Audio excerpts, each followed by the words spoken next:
All right, we're still in lesson 4. We're doing part 2. We're solving equations with 2 operations, but we're now looking at word problems. So, looking at real life scenarios. When you go to a grocery store, they charge you 5 cents for each plastic bag that you get.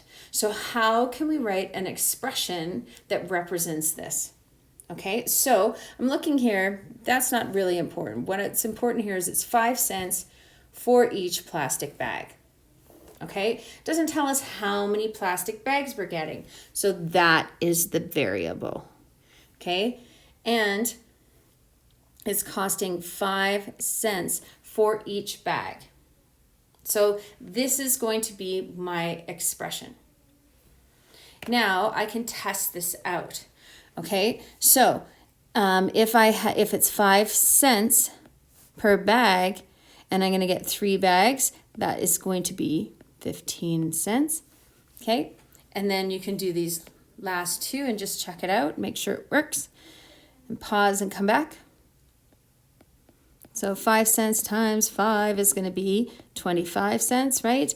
And then 5 cents times 10 is going to be 50 cents. Okay, I'm going to get you to try this one. The telephone company charges 25 cents per minute. So every minute it's charging you 25 cents. What expression for talking on the phone can you use using the M for the minutes? Okay, then you're going to test it out. So I'm going to get you to do that now. So please pause the video and test this out. All right, so I have 25 cents, okay? So it's 25 times the minutes, right? So now I'm going to test this out. I have 25 cents, and I'm going to substitute 3 minutes in, and that's going to be 75 cents. And that makes sense, doesn't it? So I'm thinking that my expression works. So I'm going to test it again. I have 25 cents times 5, okay?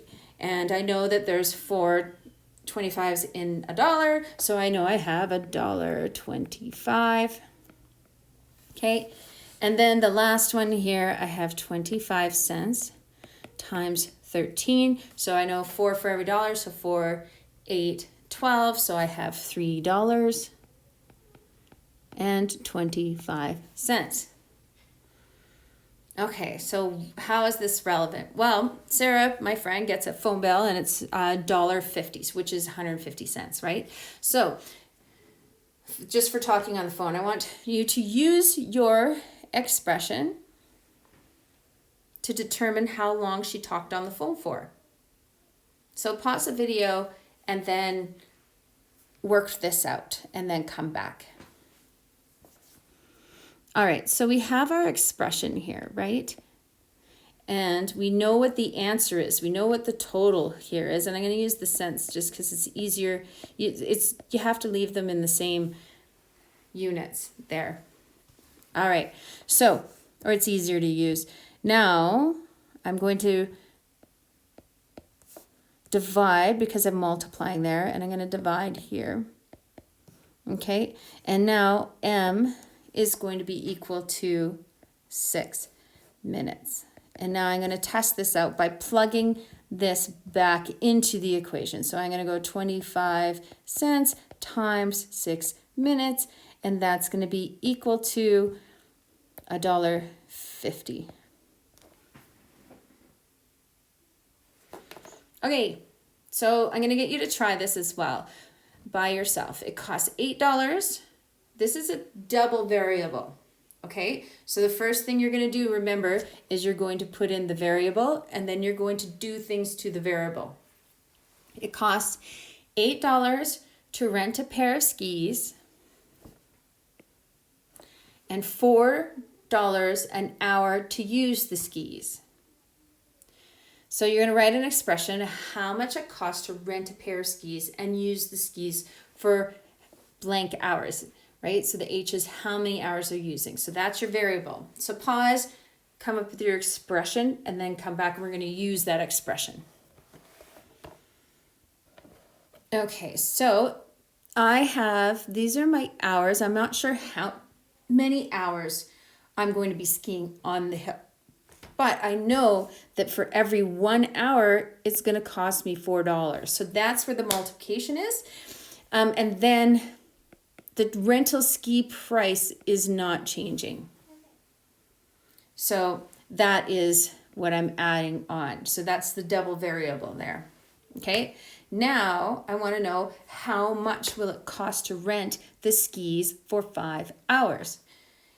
And then how long can you ski for if you have $36? So please pause and figure these out.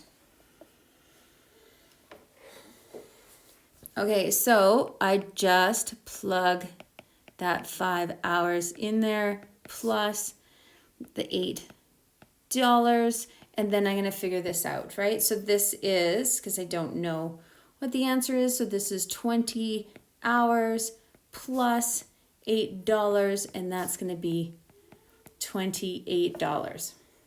Okay, how long can I ski for if I have $36? So I would have the 4 there, but I don't know how many hours. Okay, and then I'm adding still the $8 because that does not change, but now I'm setting this equal to $36. Okay, so now I have to work through this question backwards, right? So the backwards order of operation. We start with the addition or subtraction.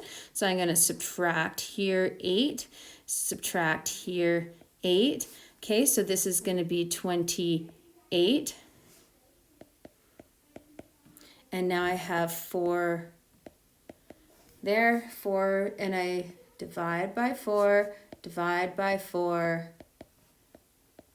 And that's going to leave me with my hours. So 28 divided by 4 is 9. 7. Shoot. All right. So there you go.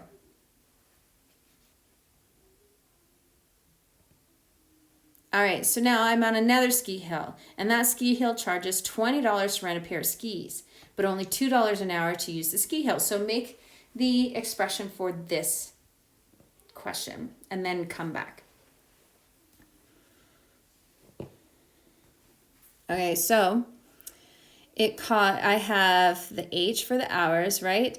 And it's $2 for every hour. And then I'm going to add $20 for the ski rental because that's not changing. Now, Sarah wants to ski for 5 hours. Which deal is going to be better? So I'm thinking about the other question that I already had, right? So this one back here. So if she wants to ski for 5 hours, here it's going to cost her $28. So let's see which one is the better deal. So the ski hill number 1 was $28. So let's see which one is going to be a better deal. All right, so now I'm going to plug that in. So it's $2 for every 5 hours plus the $20, right? And this is going to be 10 plus the 20. And so this is going to be $30. So ski hill 1 is going to be the better deal. Okay, so there are some questions for you, number 4, 5, 6 that have, and 7 actually, that have different parts, but it's just good practice to practice working out these word problems. So please make sure you do those now.